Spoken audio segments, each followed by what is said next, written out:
Hello. So today I'm just going to run through a few hip strengthening exercises for people who experience some hip discomfort, pain, whether it's an injury, maybe it's something else, maybe you've pulled something, maybe you have a labral tear, maybe you have dysplasia or arthritis or bursitis. Again, just whichever. So basically what we want to do is we want to stabilize your hips. Yep.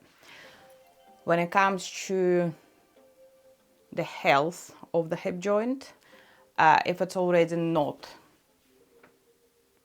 going to be better, as in arthritis or hip dysplasia or anything to do osteo with the bone itself, we can strengthen the area around the hip. Okay, so to strengthen the areas around the hip, we need to work on your glutes, glute maximus, minimus, strengthening your quads, keeping all those muscles inside nicely released.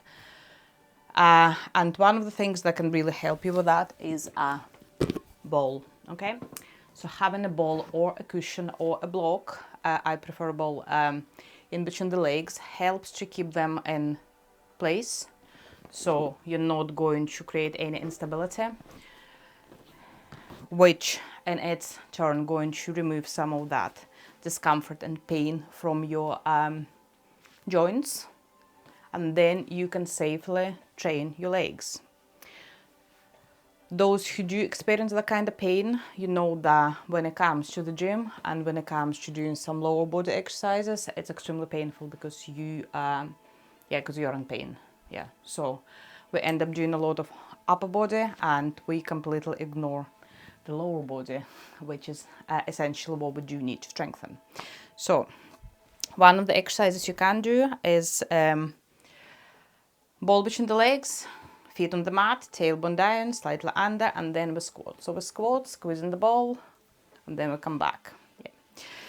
If you would like to add a little bit of weights to that, you can use light weights, and we're going down and lift. So we squeeze the ball, and then release.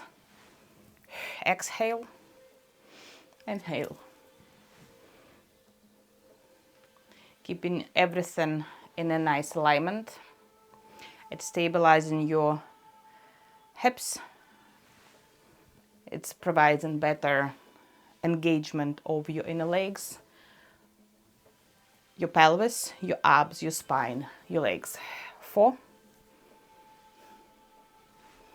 3, good, and 2, and 1. And then just to make these a little bit more fun and diverse, we can just play around with what we can do with the legs. So maybe we can bring that foot slightly back, bring that left foot slightly forward, so ball between the legs, knees kind of parallel, bending your knee, tailbone down slightly under, and then we can squat from here. So maybe just changing your arms, maybe doing some biceps from here, but at the same time the main focus is on your lower body. Yeah. And 3, 2, beautiful, and 1. And then we can do the same on the other side. So again, bend, tailbone down slightly under, then we're going on 8, 7, 6, 5, 4, good, 3, 2, and 1. Excellent. And then we come back to squat. See, that's my hip clicking. Squeezing the ball, drawing your shoulders back and down, tailbone down slightly under, squeeze your glutes, and then we're gonna pulse on 8, 7, 6, 5, 4, 3, 2, 1. Slowly release. Squeeze the ball, shoulders, tailbone, squeeze your glutes, down, pulse on 8, 7, 6, 5, 4, 3, 2, 1, slowly release. Awesome. So that's a few exercises that you can do with the ball. Another thing you can use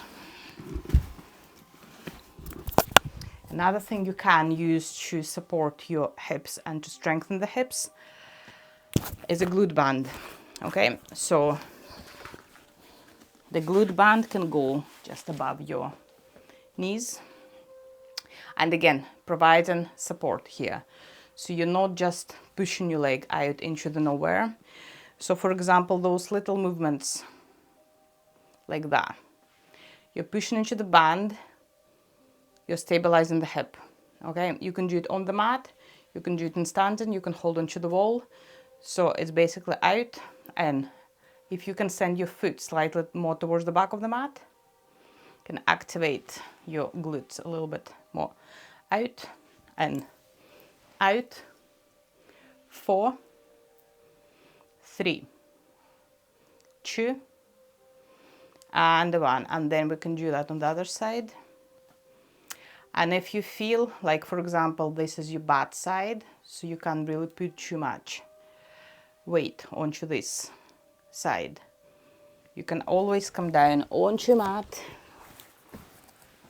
and we do the sideline exercises. Okay, so we're gonna go from here. So we're gonna go up and down, left, lower, so against something. Yeah, and there's multiple other exercises you can do from here. You can turn onto your back, and then you can pop your feet a little bit wider, but not too wide, so that you still have a little bit of space to push into the band a little bit. And we always push from your hips, not from your knees. Okay, so active glutes, squeeze your glutes, and we're going out and out. And so very important that you do use your glutes, active glutes. So your knees are not doing anything.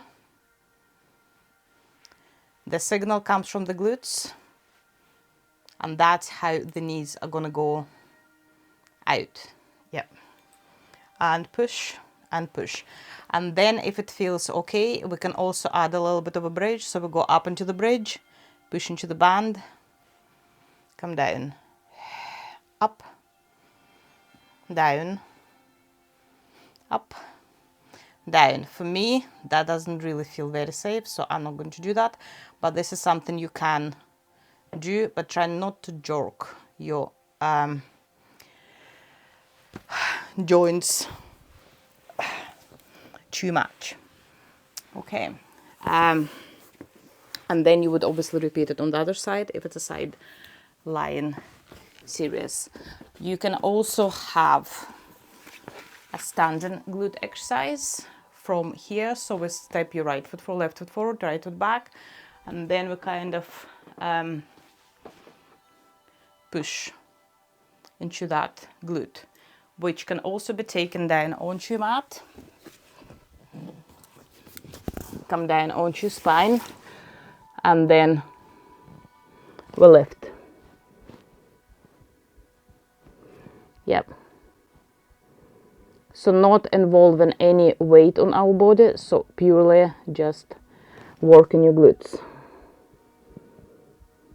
You can also take it onto all fours from where you would go out and not my favorite, but you can also do that. So try some of those and see if they work for you, and yeah, hopefully they will help. Maybe they will, maybe they won't. Hopefully they will, and let me know how you get on. Bye.